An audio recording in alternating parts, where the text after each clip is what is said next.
Hi, Mart here, and today I'm doing another speed paint. I want to do these videos longer, like way longer, like above 10 minutes, because what I notice, these videos, when they are like short, you can't really see the progress of the painting. So hopefully this will help to make these videos slightly better, and hopefully it won't be boring to watch 10 minutes or 15-minute videos. Okay, let's start it. And like always, I had no idea what to draw, so I started with these silhouettes, and yeah, I had made like 50 of them. It was really struggling for me, but I cut it out because, well, nobody want to watch this kind of stuff. So yeah, because none of them were good enough for me, and that's the ultimate question you have to asking yourself: is it good enough? Every time when you make even the slightest stroke you made, is it good enough? Because if it's not, if your answer is not, like no, just change it, make it better, as the stuff. So I started with these line art iterations. I think I'm gonna make like 5 iterations of a line art. The first one is like the most crappy one, but it tells me like where the arms and head are, like basic anatomy and stuff. So yeah, it's really important to make the first crappy line art. Okay, so I'm trying to make these line art iterations and trying to get better and better, so the line art could be good enough. What I noticed that, how you can see, when I make these line art iterations, I'm fixing the stuff that are wrong. For example, the ear was totally misplaced, and how can you see? How you can see now, the head was totally like way too small for the body, so I've changed that too, and the ear again. And now the shoulder, that was like way too big again, and stuff like this.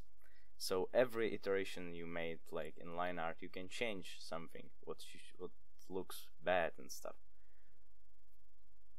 Now I'm trying to figure out the hair. Like, the hair for me is like my ultimate nemesis.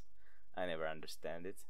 I probably never will, but I will try to make it look as good as possible, good enough.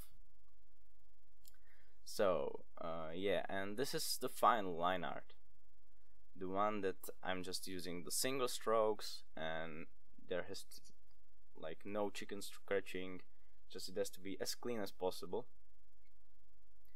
Because when my line art is not good enough in terms of cleanness, like clean enough, my final result, the final painting, how it looks, tends to be very different from my initial idea, from the idea that was behind my line art that I had. So yeah, I'm trying to make this as clean as possible and as good as possible. Yeah, and Krita crashed on me. Like, I think it crashed like 2 times during this painting, and the painting was like 4 to 5 hours. Yeah, Krita crashes from time to time, but it has autosave, so yeah, this is a little compensation for it. Okay, so now I'm just trying to fixing up the hair and the forehead, because the forehead was like way too big compared to face. Okay, so just some final touches here, mostly about hair, because, well, my ultimate struggle. Okay, and then now we are finally getting to colors. I'm finally getting to, oh, okay, it doesn't matter.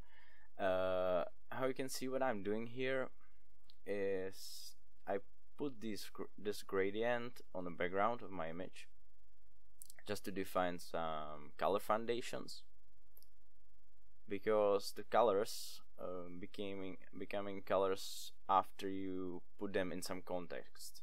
Like, for example, the hair looks a little bit greenish, but it's like brown, more brown to maybe to the red, a bit reddish and brownish.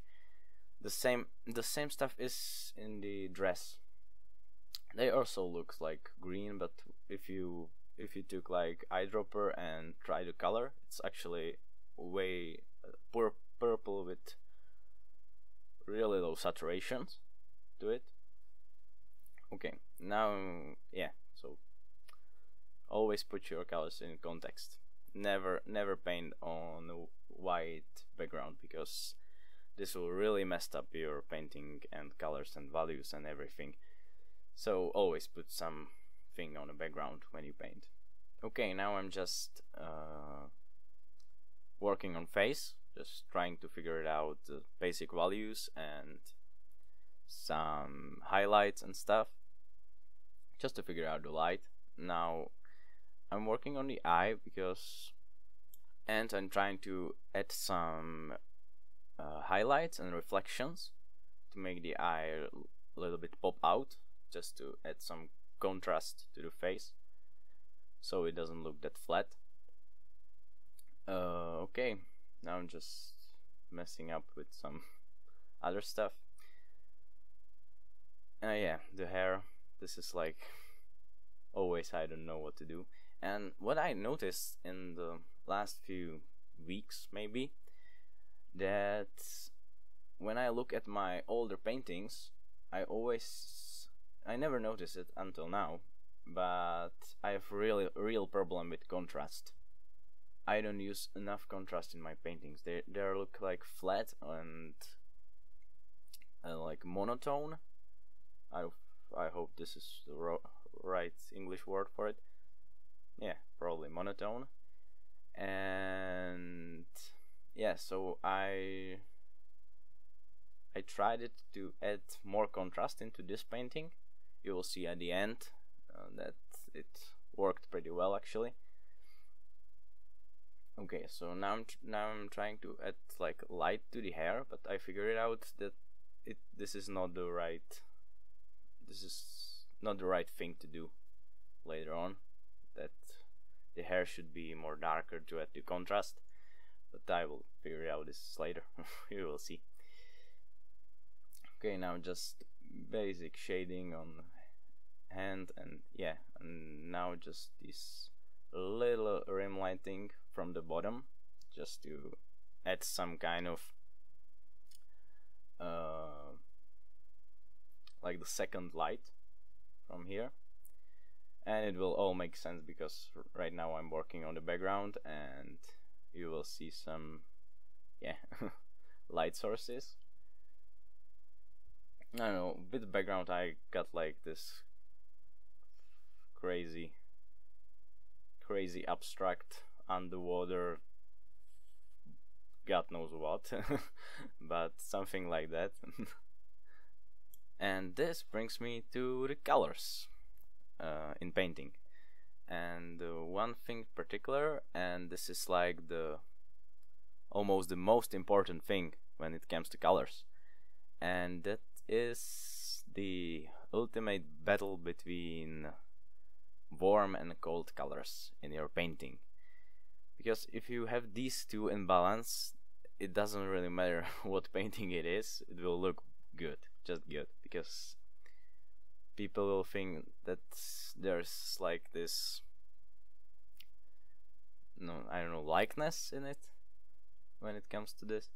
So if you have like well balanced the cold and warm, by cold and warm I mean like warm are like these red, orange, purples, kinda purples, maybe pink, and cold are like the bluish and stuff like this. Okay, so if you have this balance get right, your painting will definitely look pretty good. Okay, now let's get back to my painting. How you can see, I already make the hair way darker, and the reason for this is that I wanted to create like the focus point for people when they look at my painting. The first thing what I want them to notice is the head. So the bigger the contrast in your painting, the better the focus point will be. So for example, if you make like white and black, this is like the biggest focus point. So this is the stuff the people will notice, like the first thing when they look at your painting. Okay, it doesn't matter which kind of contrast it will be. It doesn't have to be value contrast. It could be saturation contrast or color contrast. Like, I don't know, when you put like yellow and purple beside them, like right next to each other, this creates like the pretty big contrast. So this creates like the focus point. Okay, now I'm just adding some detail to the dress of my character, you know, so it doesn't look that messy. There are some better transitions and some form to it, and trying to add some form to it. Yeah. Now a little bit more contrast at the hand, so it doesn't like fade to the body, like with the body. And yeah, just messing up a little bit. Just fixing the mouth and stuff. Yeah. By the way, I'm using the brush, the square brush, what I used for pretty much all of my painting. Is like the color smudge brush with pressure sensitivity for the smudginess. I don't know how to call it. Yeah, it's a really simple one. I'm just experimenting with it and it works pretty fine. And one thing that is really good, that the spacing, I've put like the spacing a little bit lower than it should be, so the performance of it's like amazing. I can make like the biggest brush and it's still responsive very well, and still responds very well. Okay, now I'm just trying to add some details to the background, the environment I'm putting my character in. You can see I'm adding like this light. I think it's called luminescence or something like this. I'm not sure.